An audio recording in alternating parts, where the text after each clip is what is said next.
Assalamualaikum warahmatullahi wabarakatuh. Sebelumnya, perkenalkan, nama saya Ahmad Mihdad Madafikia atau sering dipanggil dengan nama Mihdad.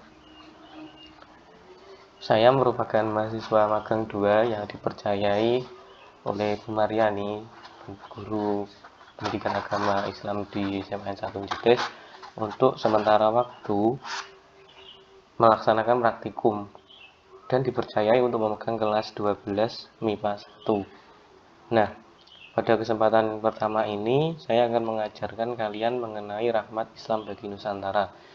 Nah, sebenarnya seperti apa sih rahmat Islam bagi Nusantara itu? Rahmat Islam bagi Nusantara, bahwasanya Islam yang ada di Indonesia itu Islam yang seperti apa? Bukan hanya Islam yang ada di Indonesia, tapi bahkan bisa Islam yang ada di seluruh dunia itu sebenarnya Islam yang seperti apa.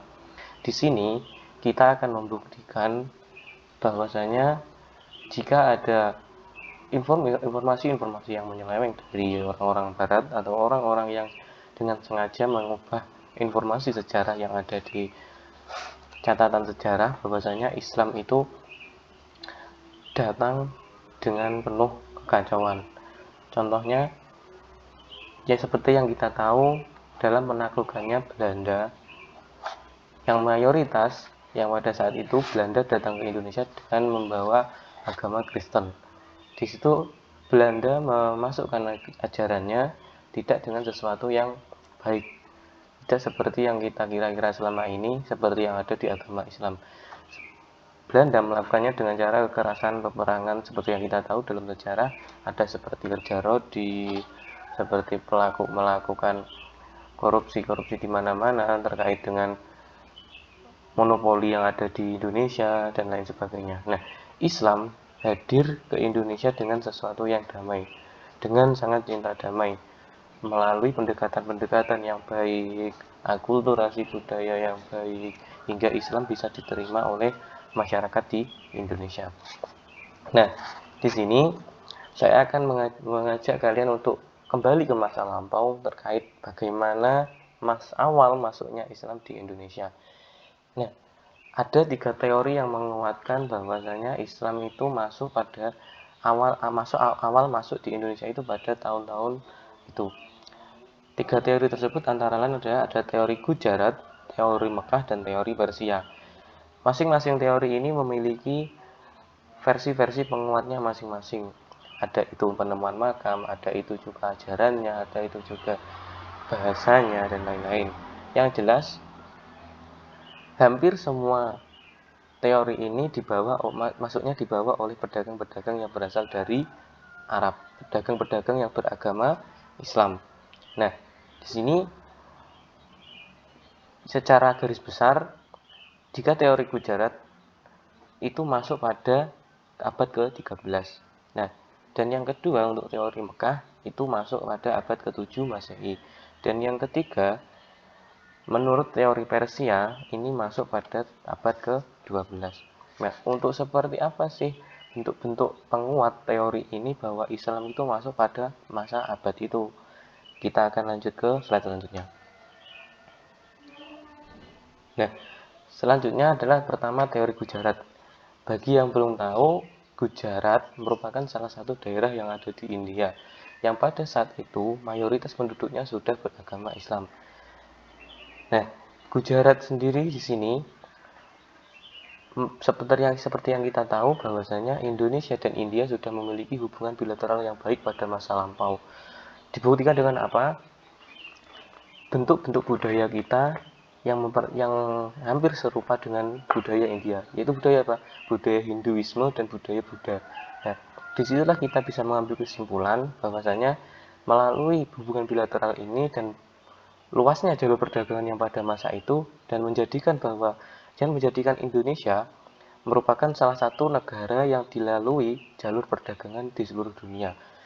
Seperti yang kita tahu kan ya, jika kita melihat peta yang ada di Google Map ataupun yang ada di atlas dunia, kita bisa melihat bahwasanya Selat Malaka, selat yang menghubungkan antara Indonesia dan Malaysia, di situ terdapat jalur perdagangan. Nah, Disitulah yang menjadikan faktor salah satu penguat bahwasanya Islam itu dibawa oleh banyak pedagang. Pertama, teori Gujarat. Nah, apa yang menguatkan?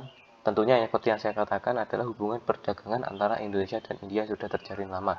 Jauh sebelum yang kita sadari, seperti terbangunnya Sriwijaya, Majapahit, Kutai, terus Mataram kuno yang maksud saya seperti ini. Nah, di situ bukan hanya pedagang-pedagang yang beragama Hindu yang masuk ke Indonesia seperti kita pahami.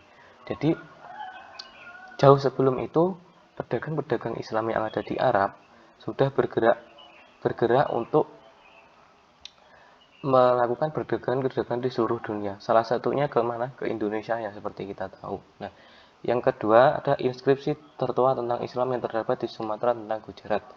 Nah, inskripsi di sini bisa kita ambil kesimpulan itu merupakan sebuah catatan terkait tentang orang-orang Gujarat atau orang-orang di sana yang orang-orang dari India yang masuk ke Indonesia. Yang ketiga, terdapat relief nisan Sultan pertama Kerajaan Samudra Pasai yaitu Malik As-Saleh.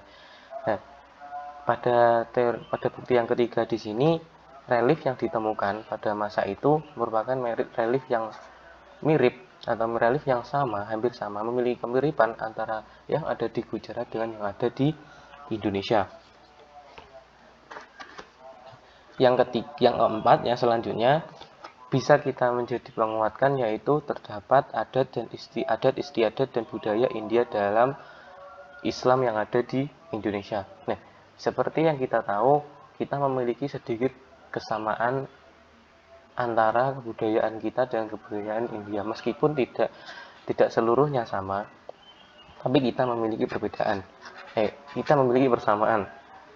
Seperti akulturasi yang dilakukan oleh Mubalik terdahulu, Islam itu masih memiliki bau-bau kehinduisme yang contohnya ketika ada sebuah pura yang pada zaman dahulu itu dijadikan sebagai tempat ritual dan lain-lain oleh ulama terdahulu diubah menjadi sebuah masjid. Nah, selanjutnya adalah teori Mekah. Nah, teori Mekah sendiri masuk pada awal 7 Masehi atau dikuatkan pada 7 Masehi. Apa saja yang menguatkannya? Yang pertama, perkampungan pedagang Arab pada tahun 674 Masehi di pantai barat Sumatera. Nah, pada teori yang ini, masuknya Islam masuk pada abad ke-7 Masehi. Jika kita menarik sejarah sedikit kembali ke masa lampau, pada abad ke-7 ini, kekhalifahan pada masa itu masih dipimpin oleh kekhalifahan Utsman bin Affan. Seperti kita tahu salah satu sahabat terdekat Nabi yaitu Utsman bin Affan. Nah, jauh sebelum yang dikatakan pada teori Gujarat bahwasanya pedagang-pedagang yang pada masa itu di bawah kepemimpinan Utsman bin Affan sudah melakukan invasi dakwahnya di seluruh dunia bahkan. Tapi karena emang Indonesia seperti yang kita tahu memiliki rakyatnya memiliki sesuatu yang sangat mudah untuk dimasuki ajaran agama lain. Jadi dengan tidak melakukan peperangan, ulama dahulu melakukannya secara pelan-pelan dengan beberapa strategi yang akan kita bahas selanjutnya. Yang kedua, ada peninggalan mata uang yang tersebar di kota-kota Eropa.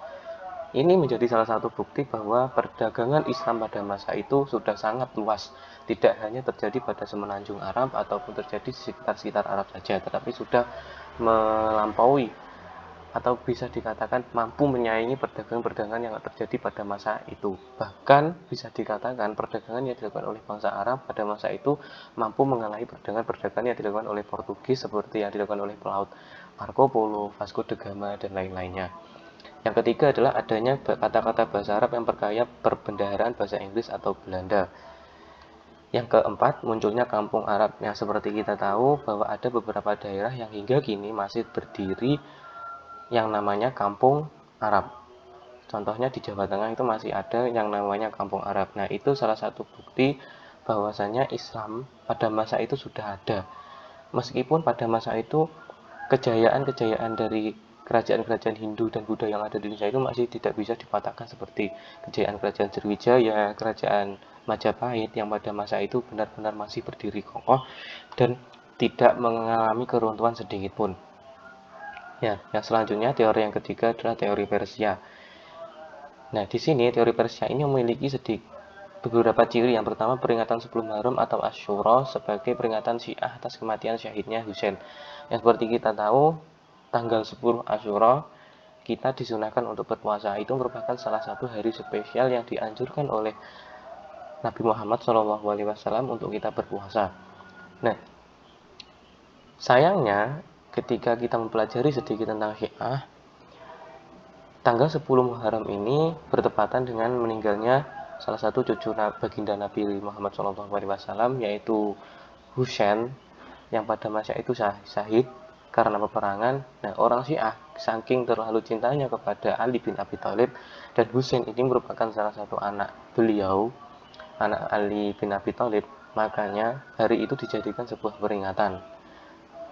Nah, yang kedua, adanya kesamaan antara ajaran Syekh Siti Jenar dengan ajaran Sufi Iran Al-Halaj. Nah, seperti yang kita tahu, Syekh Siti Jenar merupakan salah satu penyebar agama Islam awal di Indonesia pada masa lampau. Namun, yang salah dari Syekh Siti Jenar ini, ajaran-ajarannya yang sedikit menyeleweng dari akidah yang diajarkan oleh Nabi. Ajaran-ajaran agama yang diajarkan oleh Nabi. Contohnya, salah satu contohnya adalah kita ketika harus sholat tidak harus melaksanakan sholat. Kita cukup dengan mengingat Allah saja, kita bisa dikatakan melaksanakan sholat. Nah, itu merupakan salah satu ajaran dari sejarah yang menyeleweng. Yang ketiga adalah sistem mengeja huruf Arab untuk tanda-tanda bunyi harokat dalam pengajian Al-Quran tingkat awal. Nah, di sini memiliki kesamaan pada masa itu. Yang keempat adalah gelar syah bagi raja-raja di Indonesia. Banyak raja-raja di Indonesia pada masa itu, kerajaan-kerajaan Islam khususnya, yang memiliki gelar-gelar syah, seperti Sultan Syah Berdaulat di Aceh, dan lain-lainnya masih banyak lagi. Dan gelar syah ini kebanyakan berada di Sumatera. Meskipun di Jawa kemungkinan ada, tapi masih kebanyakan di Indonesia memakai gelar rahmat, memakai gelar Raden sebagai kepemimpinan di sebuah kerajaan. Contohnya Raden Fatahillah atau Faletean, memimpin kerajaan Demak pada masa itu, merupakan gelar-gelar raja Islam yang ada di Jawa. Nah, selanjutnya seperti apa sih strategi-strategi yang dilakukan dakwah di Nusantara? Yang pertama, yang tentunya yang saya sudah bahas dari tadi, bagaimana bentuk pemasukan atau akulturasi yang dilakukan oleh ulama-ulama terdahulu. Yang pertama adalah melalui perdagangan. Nah, seperti kita tahu, dengan melalui perniagaan, melalui kita berjual beli, meskipun yang kita lakukan awal adalah, contohnya saya mempunyai suatu barang buah, saya ingin menjualnya ke orang yang non muslim. Nah, di situ ketika barang yang kita berikan itu cocok dengan mereka, lama kelamaan mereka akan menjadi pelanggan tetap kita bahkan. Nah, dengan kita melakukan kebiasaan-kebiasaan Islam yang ada di diri kita, cinta damai, tetap tenang, percaya kepada Allah, berpedoman kepada kitab Al-Quran dan Rasul, mereka kan penasaran, seperti apa sih sebetulnya ajaran yang kamu, agama dan keyakinan yang kamu punya itu. Nah, kita akan dengan pelan-pelan mengajarinya, dengan tidak keterpaksaan, dengan tidak kita mengintimidasinya. Itu merupakan salah satu strategi mulia yang dilakukan oleh mubalik membawa agama Islam dari Arab pada zaman dulu. Dengan melakukan perdagangan yang lama-kelamaan, mereka akan penasaran dengan apa yang kita pegang teguh dalam pikiran kita dan hati kita, lalu mereka akan mengikuti kita. Nah, yang kedua adalah melalui perkawinan. Seperti yang kita tahu, dengan melakukan perkawinan dengan orang-orang pribumi atau orang-orang non muslim yang pada masa itu, kita bisa ulama pada masa itu bisa dengan sedikit mudah untuk melakukan pernikahan dan melakukan dakwah Islam pada masa itu. Contohnya dengan kita menikah dengan salah seorang wanita ataupun dengan kita menikah dengan seorang pria yang itu non muslim, mereka akan mengikuti ajaran yang kita mau. Asalkan ketika kita ingin menikah dengan seorang yang non muslim, jangan kita yang mengikutinya, kalau bisa mereka yang mengikutinya. Nah, ini juga yang dilakukan oleh pada ulama-ulama mubalik pada masa dahulu. Mereka menikah dengan putri-putri raja, putri-putri yang memiliki peran penting dalam masyarakat pada masa itu. Jadi, dengan menikah dengan putri raja, banyak masyarakat yang akan belajar ke kerajaan tersebut. Yang ketiga adalah pendidikan. Pendidikan di sini banyak bisa kita temui.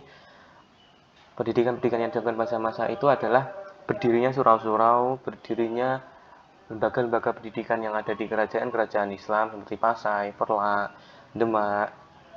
Lalu didirikannya pesantren-pesantren yang didirikan oleh banyak banyak ulama, seperti salah satu yang terkenal adalah Sunan Gresik atau Maulana Malik Ibrahim. Di sana beliau mendirikan sebuah pesantren yang menjadikannya pusat agama Islam dan banyak mencetak kader-kader pendakwah Islam di Pulau Jawa yang bahkan hingga bisa mencapai ke Maluku, Sulawesi, dan pulau-pulau lain yang ada di Indonesia.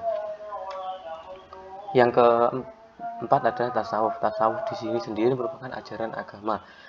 Bagaimana bentuk keyakinan yang ada di agama Islam pada masa lampau itu hampir sama dengan ajaran agama Hindu yang ada di masa itu. Jadi contohnya kita mempercayai bahwa Allah itu ada, meskipun kita tidak bisa melihatnya, tapi kita benar-benar meyakini Allah itu ada. Nah, inilah yang membuat orang Hindu dan orang Buddha pada masa itu tertarik. Bahwasanya ya seperti yang kita tahu, orang Hindu dan Buddha, orang Hindu menyembah 3 dewa utama, yaitu Tripitaka, Wisnu, Siwa, dan Brahma. Dan mereka juga tidak bisa mengetahui atau tidak bisa melihat secara langsung, melainkan melalui patung. Mereka bisa merasakannya melalui keyakinan batin mereka dan juga alam bawah sadar, pola pikir mereka. Dan pada agama Buddha pun juga sama. Seperti yang kita tahu, agama Buddha menyembah ajaran Sri Dharma Gautama. Nah, seperti yang kita tahu juga bahwasanya ajaran-ajaran agama Buddha pada masa itu berdasarkan atas keyakinan hati dan alam bawah sadar pikiran mereka. Sama seperti yang ada di Islam. Yang membedakan adalah tata cara pelaksanaannya. Bahwasanya Islam memiliki sistem kasta dan bahwasanya Islam tidak memiliki sistem kasta, sistem sosial, jadi semua orang bisa masuk. Jadi dengan inilah mudahnya agama Islam bisa diterima. Yang kelima adalah kesenian. Kesenian di sini seperti contohnya pagelaran wayang kulit yang pada masa itu kisahnya diisi dengan kisah-kisah Islam. Yang keenam adalah politik. Seperti yang kita tahu, dengan melakukan perkawinan dengan raja-raja, dengan putri-putri raja, maka anaknya kelak yang beragama Islam mampu memimpin kerajaan dan mengubahnya menjadi kerajaan Islam. Nah, perkembangan dakwah Islam di Nusantara ada beberapa. Yang pertama, perkembangan Islam di Sumatera. Awal berkembang di pesisir pantai barat Sumatera, yang kemudian berkembang hingga berdiri kerajaan Samudra Pasai. Perkembangan Islam besar di Aceh sehingga dijuluki Serambi Mekah, yang terkenal membawanya adalah Abdullah Arif. Islam masuk Palembang pada 1440, yang terkenal membawanya adalah Raden Rahmat atau Sunan Ampel. Yang selanjutnya adalah lalu berkembang menuju Pariaman, Sumatera Barat, dan yang membawanya adalah Syekh Burhanuddin. Jadi Islam sudah berkembang di Sumatera dengan sangat baik dan dibawa oleh ulama-ulama yang sangat bagus. Perkembangan Islam di Jawa. Islam di Jawa masuk kemungkinan pada abad ke-11 dengan bukti ditemukannya salah satu makam Siti Maimun. Nah, di situ merupakan salah satu makam Islam tertua yang ada di Jawa. Pembawanya tentunya adalah saudagar-saudagar Arab Persia dan Gujarat seperti yang ada di teori awal. Nah, ada lagi pada abad ke-14 dibawa oleh Maulana Malik Ibrahim dan keponakannya Mahdun Ishaq. Nah, seperti yang kita tahu, Maulana Malik Ibrahim di sini siapa? Sunan Gresik yang mampu mendirikan pesantren dan kemudian mencetak kader-kader yang bagus untuk melanjutkan dakwahnya. Dan yang seperti kita tahu, di Jawa memiliki 9 wali, atau seperti yang kita kenal adalah Wali Songo. Di situ ada Sunan Gresik, Sunan Ampel, Sunan Bonang, Sunan Derajat, Sunan Giri, Sunan Kudus, Sunan Muria, Sunan Kalijaga, dan Sunan Gunung Jati. Nah, di sini setiap sunan memiliki strategi-strategi tersendiri. Salah satu contohnya adalah Sunan Bonang. Beliau memasukkan ajaran kesenian seperti pada gamelan dan menggantinya dengan syair-syair Islam yang kemudian membuat ketertarikan kesenian dari orang Indonesia yang tertarik kesenian untuk masuk ke agama Islam. Selanjutnya adalah perkembangan Islam di Kalimantan, Maluku, dan Papua.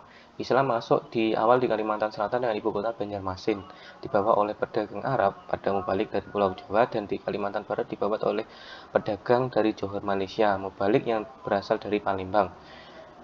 Dan yang selanjutnya, Islam masuk ke Maluku pada awal abad ke-15, dibawa oleh para pedagang dan mubalik, yang tentunya pada masa ini dibawa oleh pedagang mubalik yang berasal dari Jawa. Persebaran awalnya di Ternate, Tidore, Bakau, dan Jailolo. Islam di Papua tersebar di Salawati, Pulau Wagio, dan Pulau Gabi. Untuk Islam di Papua sendiri memiliki sedikit kehambatan karena seperti yang kita tahu letaknya yang jauh dan juga pada masa itu Portugis masih menduduki Islam, sehingga banyak sentra-sentra persebaran Portugis dan Kristenisasi di sana yang masih aktif. Nah, selanjutnya ada perkembangan Islam di Sulawesi. Islam masuk pada abad ke-16 yang dibawa oleh Datuk Ri Bandang yang berkunjung ke Sulawesi Selatan. Lalu Datuk Ri Bandang ini mengajarkan dan mengislamkan Raja Goa yang pada masa itu Raja Goa pertama dan menggantinya menjadi Sultan Alauddin. Nah, Sultan Alauddin di sini memiliki seorang anak yang terkenal akan julukannya hingga kini, yaitu salah satu seorang yang berjulukan Ayam Jantan dari Timur. Siapa itu? Dia adalah Sultan Hasanuddin. Karena keberaniannya menentang Belanda pada masa itu, beliau hingga memiliki julukan si Ayam Jantan dari Timur. Yang selanjutnya adalah perkembangan Islam di NTT, Nusa Tenggara maksudnya ya. Masuk pada tahun 1500-an, tepatnya 1540-an, sekitar pada tahun itu dibawa oleh para mubalik dari Bugis. Bugis di sini merupakan suku yang berasal dari Maluku, dari Sulawesi kalau salah ya, dan dari Jawa. Merupakan hasil-hasil dari perjuangan dari Maulana Malik Ibrahim. Nah, sekian pembelajaran yang bisa saya sampaikan. Mungkin ada kurang lebihnya, mohon maaf. Assalamualaikum warahmatullahi wabarakatuh.